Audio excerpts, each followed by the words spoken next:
महाराष्ट्र के कद्दावर नेता शरद पवार ने राष्ट्रवादी कांग्रेस पार्टी प्रमुख का यानी एनसीपी प्रमुख का पद छोड़ने का ऐलान जैसे ही किया, उसके बाद से सियासी पारा मानो चढ़ता ही जा रहा है। शरद पवार के इस फैसले के बाद महाविकास अघाड़ी यानी एमवीए गठबंधन पर भी फूट पड़ती दिख रही है। पवार की इस घोषणा के एक दिन के बाद ही कांग्रेस और शिवसेना में खटपट शुरू हो गई। महाराष्ट्र कांग्रेस इकाई के प्रमुख नाना पटोले ने राज्यसभा सदस्य संजय राउत को तीखे शब्दों में नसीहत दे डाली। पटोले ने राउत से दो टूक कहा, कांग्रेस के काम में दखल मत दीजिए। इसके साथ ही नाना पटोले ने यह भी कहा कि संजय राउत कांग्रेस के प्रवक्ता नहीं हैं और इसलिए उन्हें पार्टी यानी कांग्रेस के खिलाफ या उसके संबंध में कुछ भी नहीं बोलना चाहिए।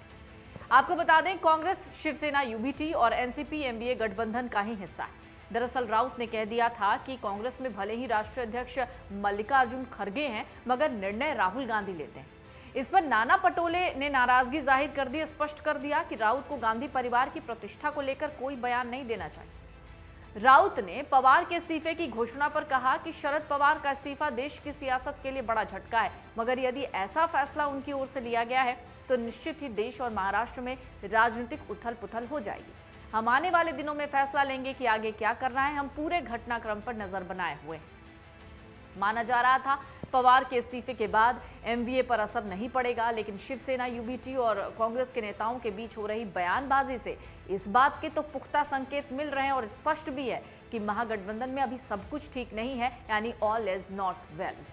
इतना ही नहीं, एमवीए की महत्वाकांक्षी वज्रमुठ रैलियों पर भी शरद पवार के इस्तीफे का असर पड़ सकता है। पवार ने इस्तीफे का ऐलान किया तो उसके 2 दिन पहले यानी रविवार को मुंबई में एमवीए रैली थी। इसके बाद पुणे, कोल्हापुर, नासिक और भी जगहों पर रैलियां होनी थी। इसके इंतजाम का जो जिम्मा था वो एनसीपी के पास था। इन रैलियों का आयोजन महाविकास अघाड़ी में एकता का संदेश देने के लिए किया जा रहा था, लेकिन पवार ने इसी बीच इस्तीफा दे दिया। फिर क्या परिस्थितियां बदल गईं, जिसका असर आने वाले वक्त में दिख सकता है। इधर एक खबर है कि कांग्रेस अध्यक्ष राहुल गांधी और तमिलनाडु के मुख्यमंत्री एमके स्टालिन एनसीपी चीफ के पद से शरद पवार के इस्तीफे से बिल्कुल खुश नहीं है। दोनों ने शरद पवार की बेटी और एनसीपी की सांसद सुप्रिया सुले को फोन किया, कहा कि वो अपने पिता को इस्तीफा वापस लेने के लिए मनाएं। एनसीपी सदस्यों के मुताबिक राहुल और स्टालिन ने शरद पवार के ऐलान के कुछ घंटों के भीतर ही सुले को फोन किया था।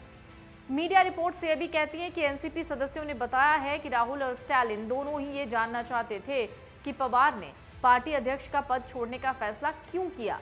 उनका कहना था पवार को अपने फैसले के बारे में फिर से सोचना होगा। उन्होंने ये भी कहा कि शरद पवार के अध्यक्ष पद छोड़ने के बाद कई गैर बीजेपी पार्टियों के नेताओं ने कहा है कि अगले लोकसभा चुनाव तक पवार को पार्टी अध्यक्ष बने रहना चाहिए। शरद पवार के इस्तीफे के ऐलान के एक दिन के बाद जितेंद्र आव्हाड ने भी महासचिव पद से इस्तीफा दे दिया। इसके बाद विधायक अनिल पाटिल ने भी शरद पवार को त्यागपत्र भेजा। सूत्र कह रहे हैं अभी कई और इस्तीफे हो सकते हैं। वहीं मुंबई के यशवंत राव चौहान सेंटर में 15 सदस्यीय कमेटी की मीटिंग हुई। इसमें पार्टी के नए अध्यक्ष बनाने को लेकर चर्चा की गई। अध्यक्ष की दौड़ में अजीत पवार, सुप्रिया सुले, प्रफुल्ल पटेल का नाम आगे है। शरद पवार ने मंगलवार को इस्तीफे में कुछ बातें लिखी थी, उसका एक अंश हम आपको बताते हैं। उन्होंने इस्तीफे में लिखा था, मेरे साथियों, मैं एनसीपी के प्रेसिडेंट का पद छोड़ रहा हूं, लेकिन सामाजिक जीवन से रिटायर नहीं हो रहा। लगातार मेरी जिंदगी की यात्रा का अटूट हिस्सा ये बन गया। मैं पब्लिक मीटिंग और कार्यक्रमों में शामिल होता रहूंगा। लोगों की समस्याएं सुलझाने के लिए हर वक्त काम करता रहूंगा। लोगों का प्यार और भरोसा मेरी सांसें हैं।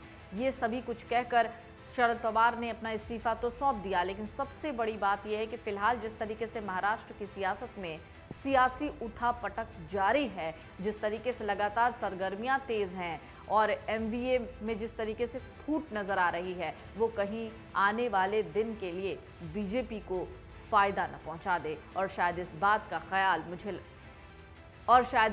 का ख्याल कांग्रेस को रखना होगा अगर विपक्षी पार्टियां लामबंद होकर बीजेपी को सत्ता से बाहर करना चाहती हैं तब। मन से उजाला कर चले, मन से उजाला कर चले, एक अमर उजाला कर चले।